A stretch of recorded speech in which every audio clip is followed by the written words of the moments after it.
Hello, America, and welcome to the Glenn Beck program. I want to start the program today, and by the way, the White House has the phone. I know, because I've been talking to some people at the White House lately. Oop, I said too much.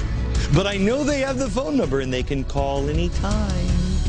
I want to read a quote to you. You're going to want to get the phone number handy, guys, because today, if I'm wrong, boy, you're going to want to call, because I want to show you this. I want to show you this quote. I'm not going to tell you yet what context it was said in or who said it, but I will in just a few minutes. Here it is. What if a small group of these world leaders were to conclude that the principal risk to the earth comes from the actions of the rich countries? In order to save the planet, the group decides, isn't the only hope for the planet that the industrialized civilizations collapse? Isn't it our responsibility to bring that about? Wow, that's kind of spooky, isn't it? Yeah, I'm going to show you who said that and in what context they said that in just a minute. It all kind of relates to, surprisingly, the new global warming and the new climate bill. It's out today. It's great. Come on, let's go.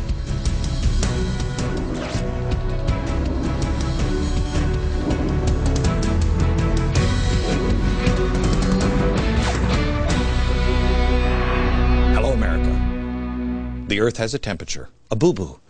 But we can sing the praises of the Lord Almighty God because He has sent us His prophets, Brother Kerry and Brother Lieberman, to heal the planet. They've introduced a new climate bill today. I'm sorry, the bill has a new name. It's cap and trade. No, wait, it's not cap and trade. I got to get those off my mind. Don't think of this as a climate bill or cap and trade. Don't. It's America's Power Act. Oh. Look at the pretty logo they introduced today, too. Come on. Oh, doesn't it bring tears to your eyes? It is just so patriotic. The press release from these clowns make this thing sound like it's the cure for cancer. It's not. Not only is it going to solve all of America's problems, energy independence, jobs, clean air, blah-de-blah-de-blah-de, it's going to, and I quote, transform the American economy. Joe Lieberman said that. Joe, transform it into what? Spain? No, Spain's done this. They have 21% unemployment. It can't be Spain. Tell me, Joe, transform us into what? Call the White House. They have the number. You can. If this bill is so great, why did you change the name? Because it's cap and trade. Okay, climate bill, because we know that's a scam. And then cap and trade. Oh, geez, and then somebody went and educated people on what cap and trade was. Crap. Now it's America Power Act. Huh. This thing's been tried everywhere around the world. It's a complete failure. Even the progressive wizard, the man behind the curtain of Crime Inc., Joel Rogers, admits cap and trade will not help the earth in any way, shape, or form. Here it is. Watch. His words, not mine. I hope you all realize that you could eliminate every power plant in America today. Eliminate. And you could stop every car in America. Take out the entire power generation sector. Take out all of the transportation sector.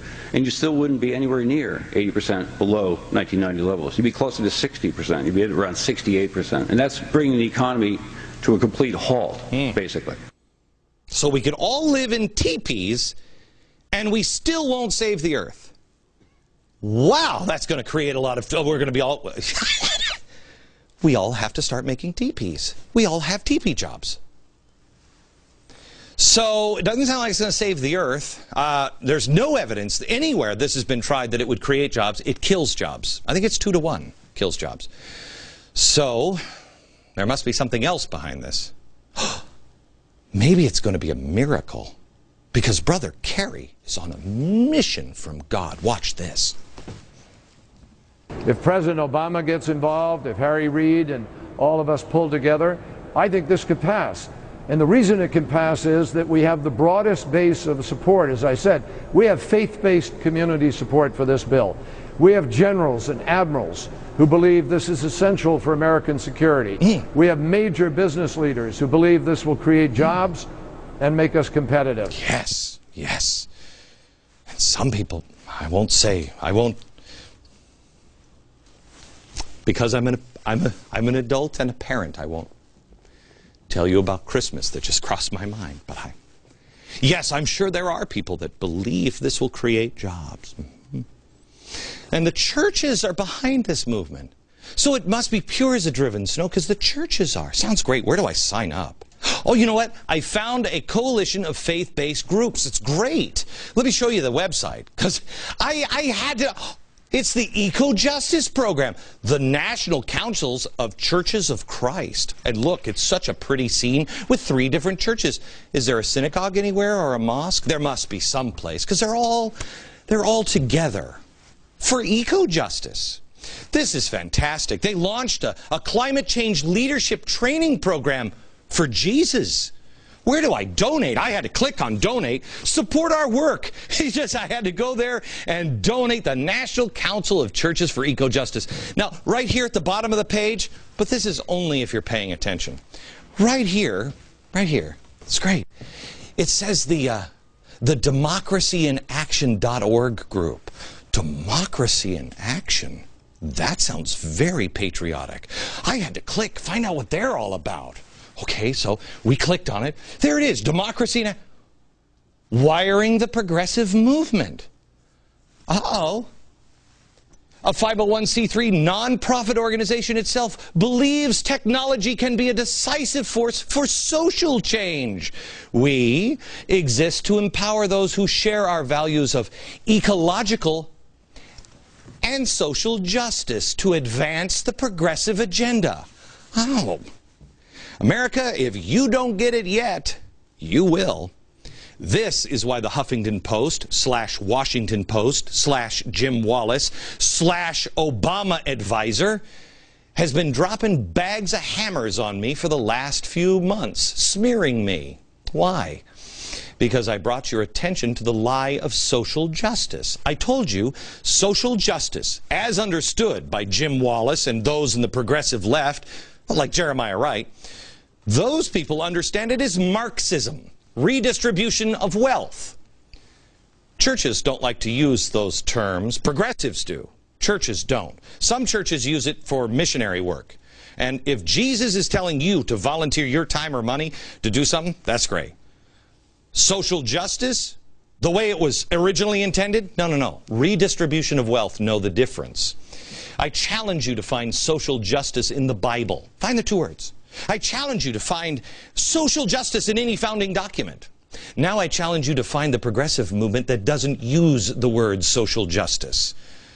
They use this. They do the same thing. They change the language to control the argument, to fool you into thinking that the climate bill is about climate, that the cap and trade bill is just not damaging, and when you figure it out, they change the name again. Believe me, social and ecological justice and all of this bullcrap is going to be changed again. It's not the Lord's work. It is man's work for a global government. Isn't it interesting that a global government and governance idea, they're using the churches to do it. So this climate cap and American Power Act has no Republican support whatsoever. John McCain and Lindsey Graham, who is working on a cap and trade bill, now is like, whoa. Why? Because the progressives in the Republican Party are suddenly afraid and backing up because you are waking up. They saw what happened to Bob Bennett in Utah, and the 14-term Democrat in West Virginia, bye-bye. People in Washington, you should be terrified. You should. You should be afraid. But, you know, the people on the left are those who like to hide behind the curtain. They should be afraid of the progressives, because the progressives are not taking their foot off the pedal. They are exposing themselves as the radical, revolutionary country destroyers that they are. And they realize, holy cow, am I on the right side now? Because only one's going to be standing in the end, our country or the progressives. America is on the progressive movement, and this bill would give America a system that would charge for the use of carbon, remember, to save the planet, to create jobs. Remember those 2 things, save the planet and create jobs. Okay. Let's just say you run a business. You're running General Motors, except you're running it well. And you actually have demand on your cars.